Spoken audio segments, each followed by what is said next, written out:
pessoal, estamos aqui hoje para um bate-papo com a psicóloga infantil, Paula Moreira, analista de comportamento, supervisora Denver, é isso, Paula? Isso.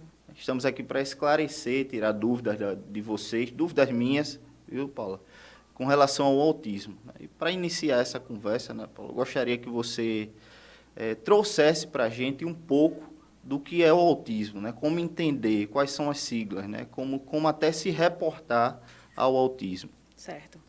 Primeiro eu quero agradecer a você, Vinícius, né, pelo convite, por essa parceria, né? Isso é muito importante, a gente está trazendo informações, né, para todo mundo do nosso município, que tem algumas dúvidas, às vezes as informações não chegam de forma acessível, né? Então, esse aqui vai ser um canal voltado justamente para que a gente consiga realmente, né, tirar essas dúvidas, né? Então, vamos lá. Antes de tudo, a gente precisa entender que o autismo ele é um transtorno do neurodesenvolvimento, né, onde ele vai afetar algumas áreas da criança, né? Geralmente é diagnosticado mais na fase, né, infantil. Então, a criança ela vai ter dificuldades nas áreas de comunicação, né, comunicação e linguagem, né, na área de socialização, dificuldades em socializar, né, e dificuldades também nos comportamentos repetitivos e restritivos. Então, a gente começa a pensar que o autista ele vai ter essas dificuldades que as crianças da faixa etária dele, nos marcos de desenvolvimento de 1, 2, 3, 4, 5, 6, não tem. Aí a gente começa a prestar atenção em alguns dos sinais, né, que antes era diagnosticado quando a criança já tinha 5, 6 anos, 9 anos, né, porque a gente tinha pouca informação com relação a essa ciência, que eu vou falar já um pouquinho, que embasa, né, os estudos do autismo. Então, Hoje em dia, sim, os diagnósticos estão sendo mais precoces, então, a partir de 6 meses, né, a mãe já começa a pensar, já começa a prestar atenção se aquela criança está dentro do marco de desenvolvimento dela. Ou seja, se aquele bebê ele começa a ter, se ele vira para a pessoa e consegue acompanhar o olhar, se ao amamentar ele consegue fazer o contato visual, ter aquela troca de olhar, né? Então, a gente já começa a observar esses comportamentos desde muito pequenininhos, porque quanto mais cedo eu tenho um diagnóstico, mais essa criança ela vai ter qualidade de vida, ela vai conseguir desenvolver. Para um pai, que todo pai é inexperiente, principalmente se for o primeiro filho. Sim. Né? E a gente, assim, eu acredito que nós não estamos preparados para uma criança pelos padrões sociais normais, quem dirá para uma criança com deficiência. Né? Para os pais poder ter uma noção desses sinais, o que você indicaria? Você já falou aí alguns pontos, a questão de amamentação, porque antes, pelo que eu entendi, né, se diagnosticava a partir dos 5 anos de idade, né? Mas hoje já pode se observar pontos desde de recém-nascido mesmo. Né? Qual seria o ponto principal que você diria para um pai, principalmente se ele for de primeira viagem? O pai de primeira viagem, ele vai... talvez ele tenha um pouquinho mais de dificuldade, né, de identificar no começo, né? Porque tem todo aquele cuidado, todo aquele zelo. E quando a gente tem um filho, a gente não quer que o nosso filho ele não apresente nenhum tipo de doença ou de transtorno. A gente não quer, né? A gente quer que o nosso filho venha realmente, que ele consiga construir a vida dele, que ele consiga ser feliz, trabalhar, seguir. Não quer dizer que a criança autista ou que o adulto autista não vai conseguir fazer isso. É claro que não.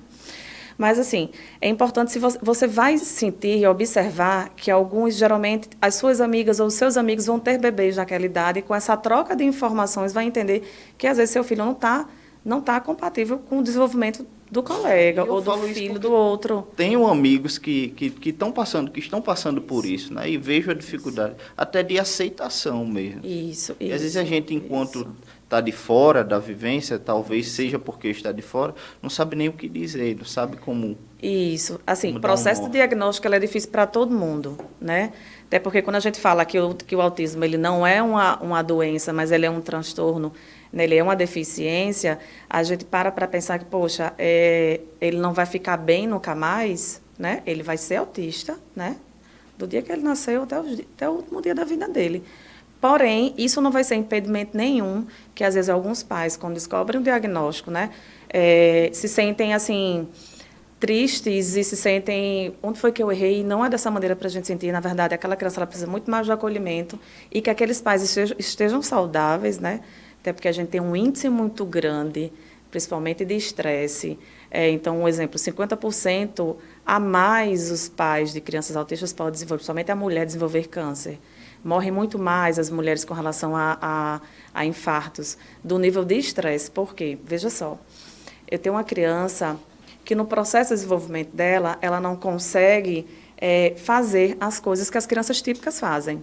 Senta à mesa, vem aqui, senta, ou põe a colher na boca, toma água, vá lá buscar a sua água. Então, algumas crianças elas fazem isso, mas a maioria das crianças ela tem esses déficits mesmo. Então, veja só, você tem uma criança de 2 anos, mas você tem uma criança que ela não tem comportamentos de 2 anos de idade. Ela tem comportamentos compatíveis com crianças de 9 meses, com bebês de 9 meses. Porque eles não conseguem balbuciar, eles não conseguem apontar, eles não conseguem escolher entre 2 itens, você não consegue dizer onde está o dodói. Então, é por isso que os pais eles são muito importantes, estarem atentos a todos os sinais, para que tudo isso, né, esse processo todinho, ele seja um pouco mais, não vou dizer tranquilo, mas um pouco menos doloroso, né, nesse começo, até porque muitos passam pelo processo do luto mesmo, né, quando tem o diagnóstico do autismo, acreditam, até porque não tem muitas informações, eu vejo que a gente ainda precisa trabalhar muito essas questões das informações, e esse vai ser realmente fato, né, um canal onde a gente vai conseguir dialogar sobre outros assuntos também. Isso, justamente por essa ausência de informações que você vê, né, são dúvidas que a gente tem naturalmente. Sim. Que isso por não estar vivendo, só pelas notícias, né, pelas mídias sociais que a gente vê aí, uma informação e outra ou de algum conhecido. Imagina quem está vivendo. Isso. Então, assim, realmente é como você está dizendo, Paula, começa da aceitação dos próprios pais para o desenvolvimento dessa criança. Então, acredito assim, que você vai falar aí, naturalmente, de forma bem técnica, de que quanto mais cedo, melhor. Sim. Aí, com relação às terapias, quais os avanços que essa criança que você demonstrou aí, que pode ter toda essa dificuldade, né, de aprendizagem, até das coisas mais simples, o que traria de avanço? Essa criança viria a ser normal, ter uma vivência normal como outra? A ciência, né, que embasa a análise do comportamento, né, ela é uma ciência, então ela tem pesquisa, ela é robusta, ela tem dados. Então, se tem uma ciência, cientificamente aquilo ali está comprovado. E aí, dentro dessa ciência, vem a aba. Então, a criança, quando está inserida na aba, né, na análise do comportamento, ela é uma criança que ela vai ter resultado, sim, porque comprovadamente ela vai ter resultado, né? Porém, existe uma grande dificuldade, um acesso assim bem grande com relação a isso. Então, se eu tenho uma criança que ela é assistida pelos operadores de saúde, e eu tenho uma criança que ela é assistida pelo SUS, ela vai ter um atendimento diferente, infelizmente. Por que eu estou querendo dizer com isso? As operadoras de saúde vão cobrir essas terapias, que eu vou explicar agora como é que acontece. Geralmente, a criança precisa ser assistida pelo psicólogo, né, pelo fonoaudiólogo e pelo terapeuta ocupacional. E, entre outros, psicopedagogos, fisioterapeutas, musicoterapeutas. Mas os 3 que, para esse início agora, que vai ser bastante importante. E aí, com relação a essas terapias, né, ela vai precisar dos profissionais, né, que vai estar ali na base, psicólogo, fonoaudiólogo e o terapeuta ocupacional, né, que vai dar esse suporte. Eles são muito importantes antes do diagnóstico, quando os pais desconfiam, né? Porque geralmente o que é que acontece? Quando a gente desconfia que a criança ela tem TEA, a gente vai primeiro para o neuro, né? E é um diagnóstico multidisciplinar. Então, o neuro ele precisa, né? Antes dele fechar o diagnóstico dele, ele precisa de toda a equipe que acompanha essa criança para ele ter um diagnóstico mais robusto, mais conciso, que ele se sinta um pouco mais seguro, né? Então, essa criança vai, né, passar pelo neuro. Então, esses profissionais, eles entram antes do processo diagnóstico e entram depois. Junto com esses profissionais, e aí é onde entram as operadoras de saúde, entra as terapias ABA. São terapias diferentes. A criança ela vai fazer psicoterapia, fonoaudiologia, fazer terapia ocupacional, né, pelo plano de saúde, e ela vai fazer a terapia ABA. Então, geralmente, a terapia ABA ela pode ser a partir de 1 ano de idade até a fase adulta, né? Mas também tem a terapia Denver, que na verdade é o método Denver, né? Tem a ABA e o Denver nasce desse método, nasce da ciência da ABA. Então, que é geralmente para crianças de 1 ano, de 12 meses a 60 meses. Lá fora, né, dos Estados Unidos, é até 4 anos de idade. Mas aqui no Brasil ele vai até 60 meses, que a gente vai contando os meses. E aí, com relação às terapias, né, que são feitas, né, com relação à operadora, a gente consegue ver Vinícius, que existe essa distância. Né? Então, as crianças que têm os planos de saúde, né, as operadoras de saúde, ela consegue ter um tratamento, um acompanhamento melhor, né? Até porque, comprovado cientificamente, né, análise do comportamento é uma ciência e ela vai dar resultado. Né? Essa criança, quanto mais cedo esse diagnóstico, né, mais essa criança ela vai ter qualidade de vida, ela vai conseguir aprender a melhor socializar, ela vai conseguir aprender a fazer suas funções do dia a dia, conseguir trabalhar. A gente sabe que alguns não, né? E quando a gente vê com relação ao SUS, a gente não consegue ver, né, esse acompanhamento ainda. A gente tem, sim, algumas crianças que são acompanhadas nas terapias, né, de fono, do psicólogo, terapeuta ocupacional, mas às vezes a gente precisa de mão de obra realmente, de fato, que tenha pelo menos uma pós, né, uma capacitação em análise do comportamento para que ela consiga realmente, de fato, trabalhar de forma adequada, né, com essas crianças. Então, é uma luta que ainda vem sendo travada, sim, né, da adequação do SUS aos casos de autismo, porque é uma coisa muito específica, diferente das outras deficiências. Nesse caso em específico, às vezes a gente vê no dia a dia que até as próprias operadoras de saúde, às vezes, têm que judicializar lá para poder conseguir que esses atendimentos sejam feitos. Isso. Porque, pelo que eu entendi, Paula, o básico que já existe no Sistema Único de Saúde é que o psicólogo, o terapeuta ocupacional, o fono, dentre outras deficiências, né, também está nos tratamentos do autista. Sim. Só que não é o suficiente. É preciso que venha a aba, esse que você falou. Exatamente. Para que possa assim, ter uma evolução mais rápida e melhor, seria assim? Mas... Sim. Alguns profissionais, né, porque assim, esse tratamento para as operadoras é um tratamento caro. Né, esse acompanhamento tem um custo muito alto para as operadoras de saúde. Né, então, por isso, e muitas vezes, ele é judicializado.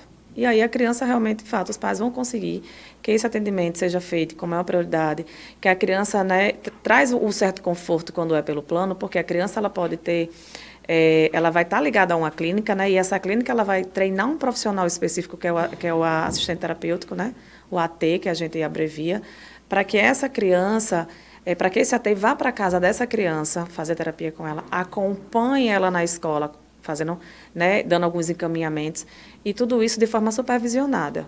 Então, isso acaba tendo um custo muito maior. Né? Então, o que é que a gente poderia fazer? O que é que a gente poderia pensar em propostas, realmente, de fato, que era muito importante? Capacitar a mão de obra, para que consiga, realmente, de fato, no SUS, dar mais esse suporte, ou realmente, de fato, direcionar. Né? E isso é um problema que a gente vive a nível nacional. Né? Então, quer dizer, um mundo... A parte do autismo é um mundo totalmente diferente. Tanto que eu noto que até nas filas e vagas que são... Hoje existem vagas para deficiente e a vaga para autista. Assim, é uma questão tão específica que teve que, para se tratar a igualdade deles, né, teve que deixar muito mais específico e mais desigual do que já é. Porque é aquela... fazer a desigualdade para promover a igualdade. Então, no caso deles, é até uma lacuna muito maior que existe. Eu noto que existe isso. E eu me desculpa até a ignorância, assim, eu vou até fugir do assunto clínico para a gente tratar aqui. Muitas vezes eu não sei o termo.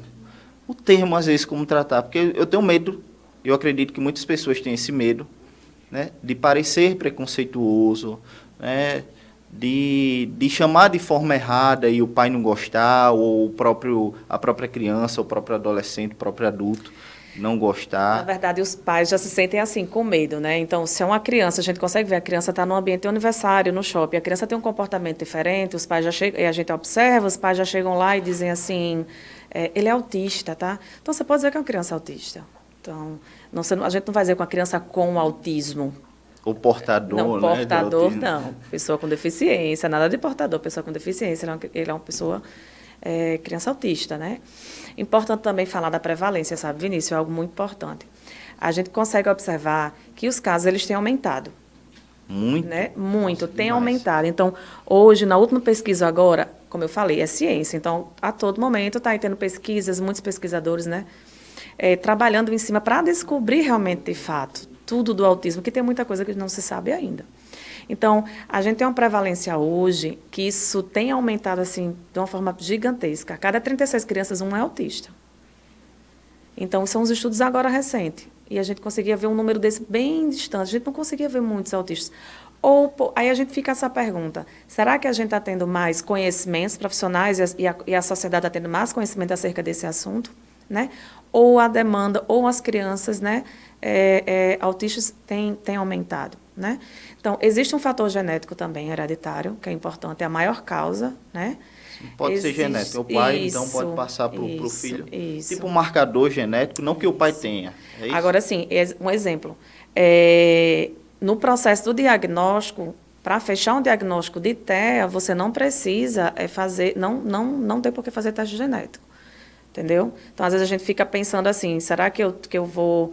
Só um minuto. TEA, então, transtorno do espectro autista. Entendi. Então, as questões clínicas mesmo, para a gente fechar o processo diagnóstico, ele é todo voltado para a parte clínica, as avaliações, né? Então, na parte infantil, o que é que a gente faz? A intervenção precoce. Então, eu trabalho com as crianças bem pequenininhas, né?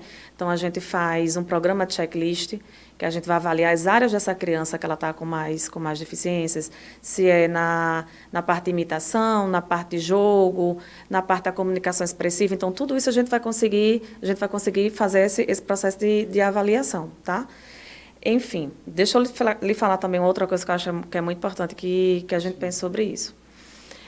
Quando a gente volta um pouquinho para a gente falar dos sinais, a gente fica muito restrito ainda a crianças que ficam só para frente e para trás, né, que só giram rodinhas. Não, a gente precisa parar para pensar, né? Ou às vezes a gente faz a ligação da criança, mas ele é muito inteligente, ele não é autista, não está ligado a esse fator.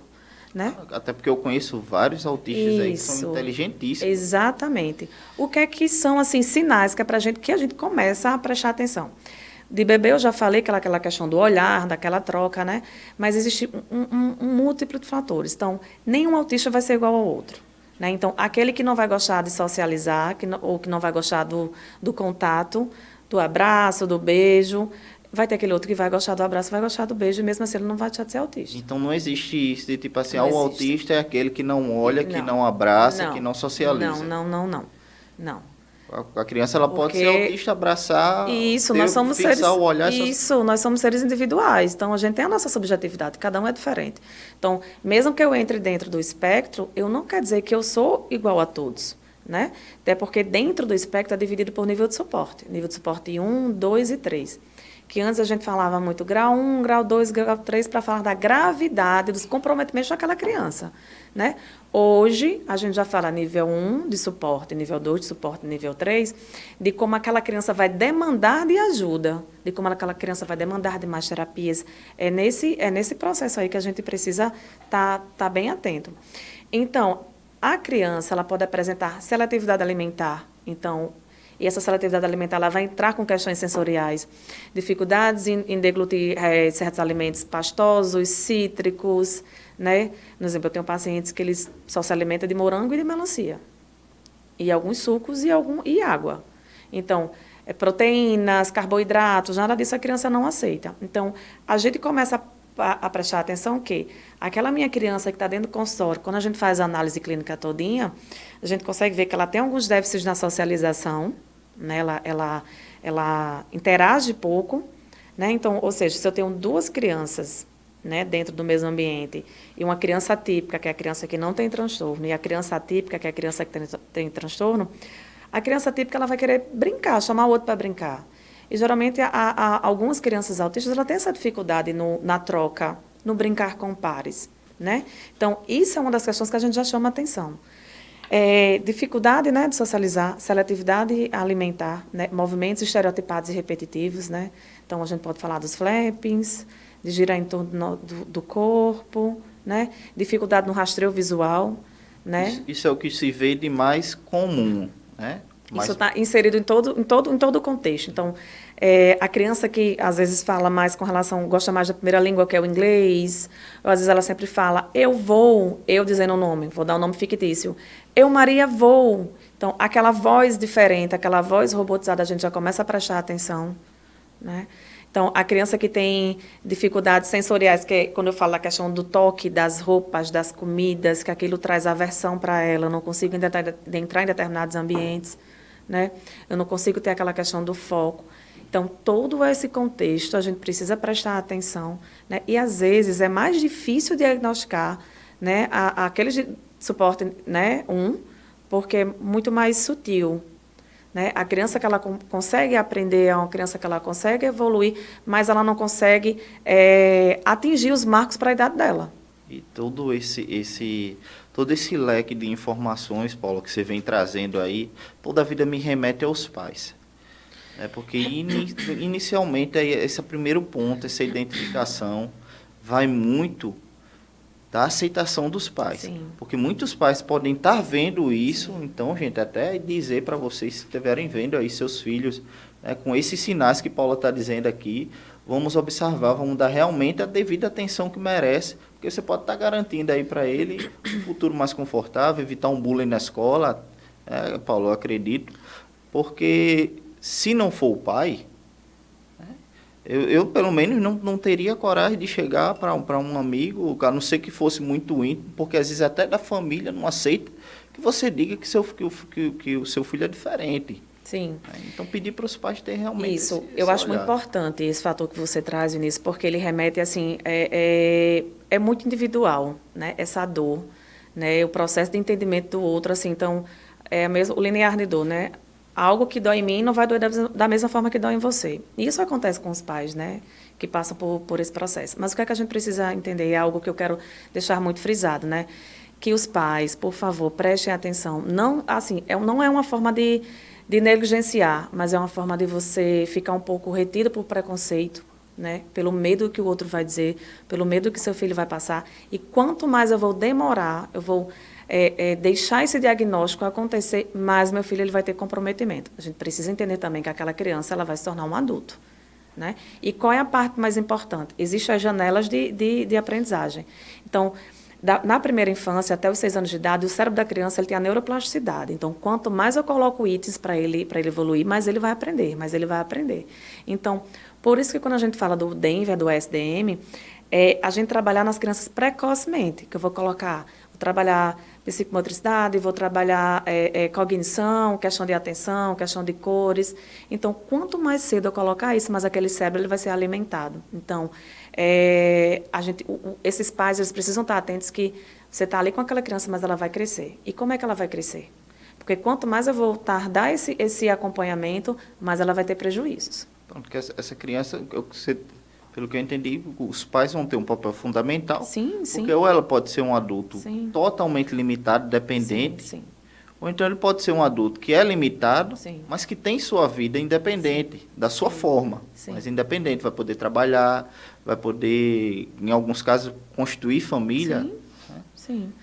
A gente fica vendo, porque existem alguns casos, né? Mas nem todo mundo consegue ter um relacionamento, ou consegue ter uma família, ou vai conseguir por ser autista.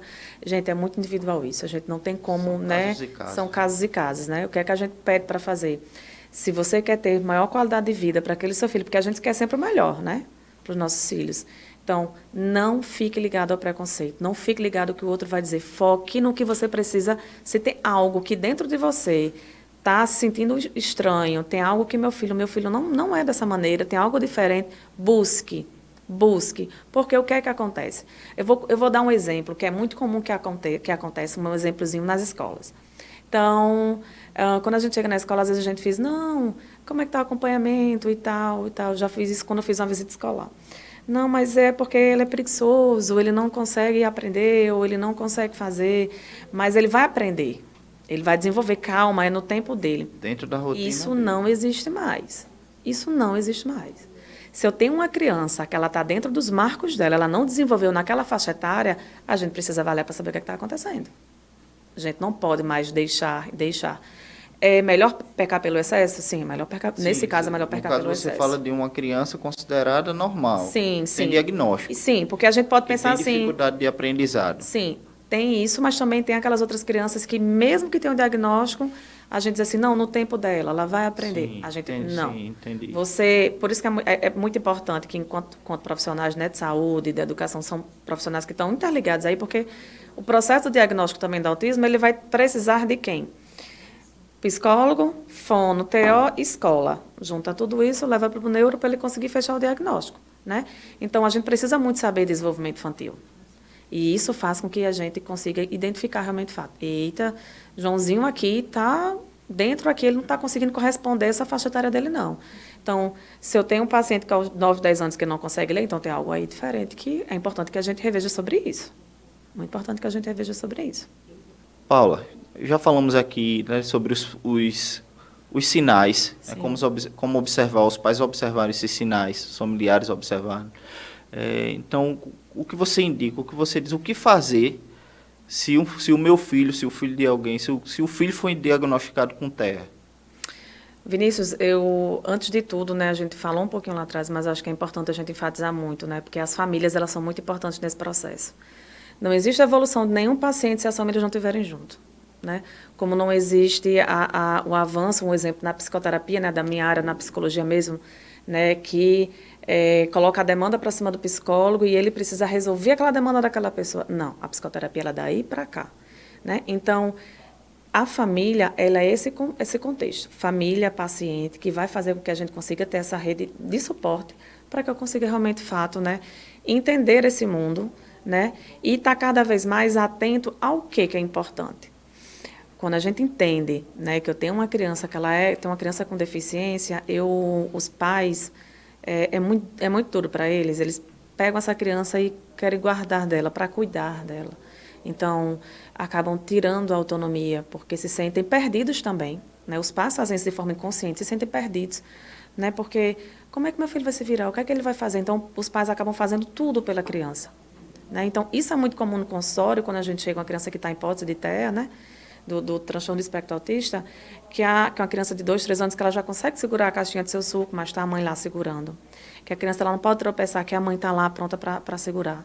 Então, se nós, né, no caso eu, que tenho um filho atípico, a gente já tem uma atenção, né, já tem um cuidado, o pai, quando ele está no processo do diagnóstico do TEA, o que ele tem um cuidado muito maior e que, às vezes, isso atrapalha, esse excesso. Não é o amor que é prejudicial, é o excesso desse cuidado que tira a autonomia. Então, a criança ela precisa aprender a tomar o suco, ela precisa aprender a sentar na mesa, né, ela precisa aprender a comer sozinho, independente da deficiência dela. Então, a gente precisa colocar comportamentos adequados para essa criança, né, que é justamente o que a análise do comportamento vai trabalhar. Né? Que a criança que ela não tenha comportamentos do nosso dia a dia, de vida social, ela consiga ter esses mesmos caminhos de conseguir ir e vir, né, de forma funcional. Então, eu tiro comportamentos inadequados e eu coloco comportamentos adequados. Né? Então, por isso que os pais eles precisam estar atentos, né, ao profissional que vai atender também. É importante que a gente fale também sobre isso, né? É importante enfatizar sobre isso. Ao profissional que vai acolher, porque ele vai se sentir um pouco seguro. Né? Que tire todas as suas dúvidas, mesmo que a gente fique lá, né, com aquele pezinho no processo diagnóstico. Eu sinto muitos pais que já chegam no consultório temerosos, né? Ou já vem quando o neuro já coloca lá, né, a sigla do CID, para TEA. Porque então, começa identificando pelo neuro. Não. Na verdade, o que é importante que a gente faça? Se o pai desconfia, é importante que ele faça as avaliações com quem? Psicólogo, fono, né, terapeuta ocupacional, psicopedagogo. A escola também, esses mesmos profissionais, eles precisam também se atentar a isso. Né? Então, fazendo esses acompanhamentos, você consegue fazer uns relatórios. Então, quando o pai marcar para ir para o neuro, ele já vai com tudo pronto.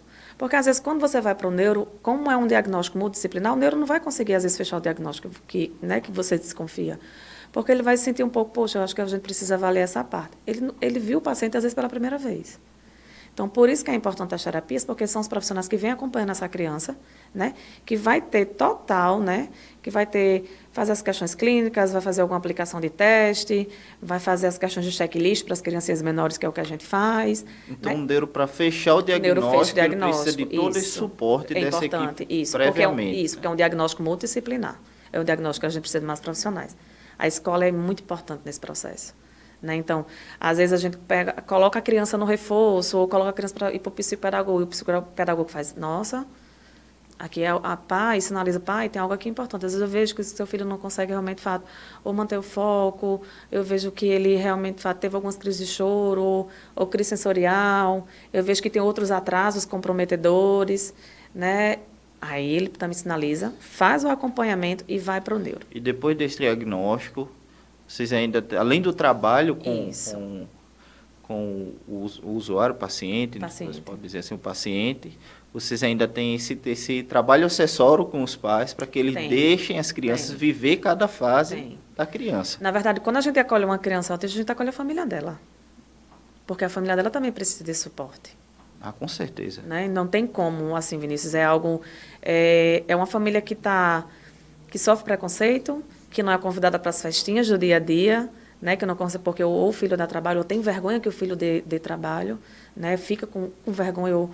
Então, assim, é muito pesado. E financeiramente também, porque os custos das terapias, né, também são custos, são terapias mais caras, né?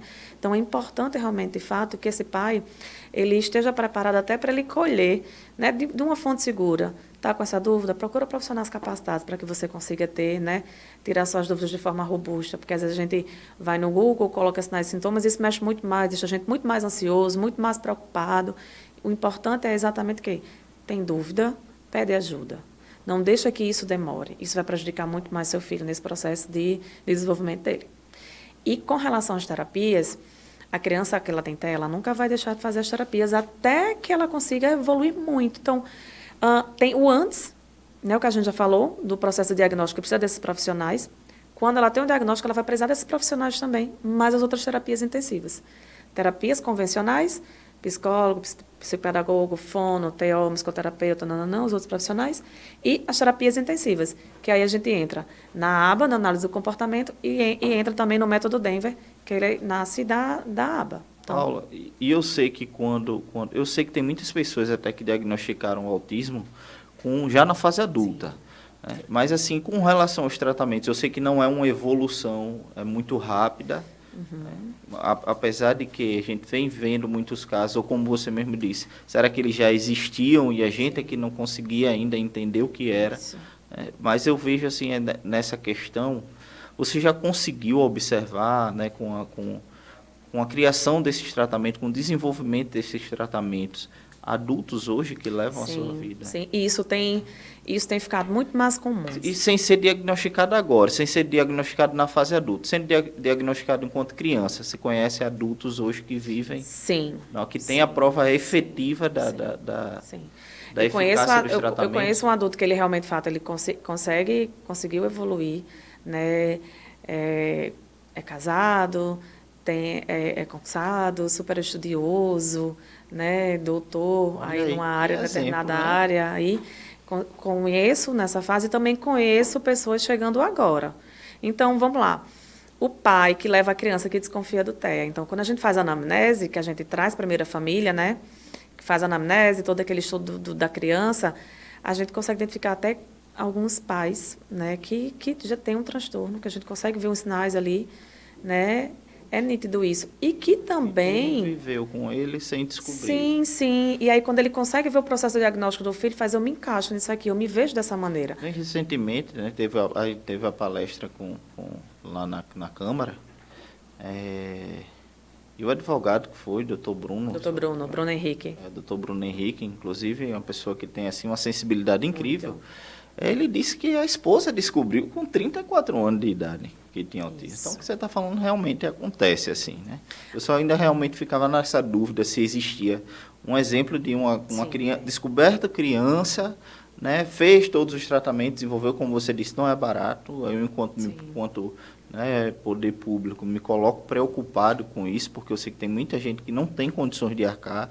Então, assim, o governo federal, o estadual e o municipal precisam agir juntos, né, para que a gente sane essa questão, essa assessoria aos pais que não vão ter condições de custear um plano de saúde, de custear um advogado para poder obrigar o plano de saúde a pagar. Tem isso também. Exatamente. Inclusive, o doutor Bruno tem um olhar até para essas pessoas que não têm condições. Achei muito importante, muito bacana isso. A gente consegue, eu trabalho nos dois eixos, né? Trabalho com as operadoras e trabalho com pacientes que são, né, são mais carentes mesmo, assim, presto serviço para essas crianças Você mais dá a carentes. sua contribuição, né? Sim.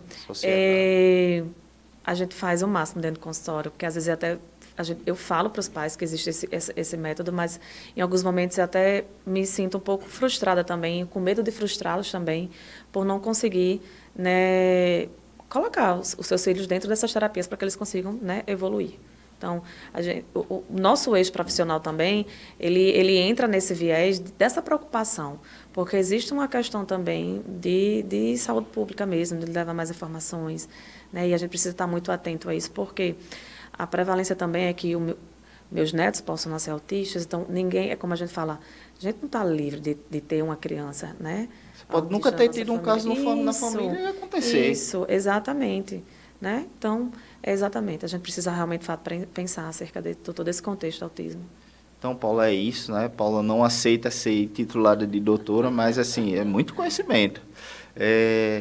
Eu queria agradecer toda essa informação. Assim, para mim foi esclarecedor e eu acredito que para quem assistir também, esse pequeno bate-papo que a gente está tendo aqui vai ser. Então, muito obrigado, viu, por tudo. Muito obrigado por essa disponibilidade. E estamos aí, acho que a gente tem que continuar esse bate-papo em outro momento para poder esclarecer mais e chegar mais a fundo, porque é um mundo, como eu disse a você. Então, eu que agradeço, Vinícius, né, pelo convite, né, pela sua sensibilidade, né, de estar atento, né, à sociedade, estar atento até, inclusive, os casos mais isolados, né, que se sentem acuados ou que se sentem desprotegidos, se sentem soltos. Então, eu acredito que esse é o caminho realmente para que você ajude, né, outras pessoas, que você ajude outras famílias, para que elas se sintam, ter uma ponte, ter um elo que dê um pouquinho de segurança para que eles não parem essa luta, né? Para que eles não parem todo esse processo que está aí pela frente, viu? Muito obrigada pelo convite. É isso, obrigado a você. Então é isso, pessoal. Vamos perder o medo, né? Vamos perder esse medo, vamos romper todas as barreiras dos preconceitos e vamos à luta para esse desenvolvimento, vamos à luta para ajudar as nossas crianças a terem uma vida digna, né? E uma adequação à sociedade com todo respeito.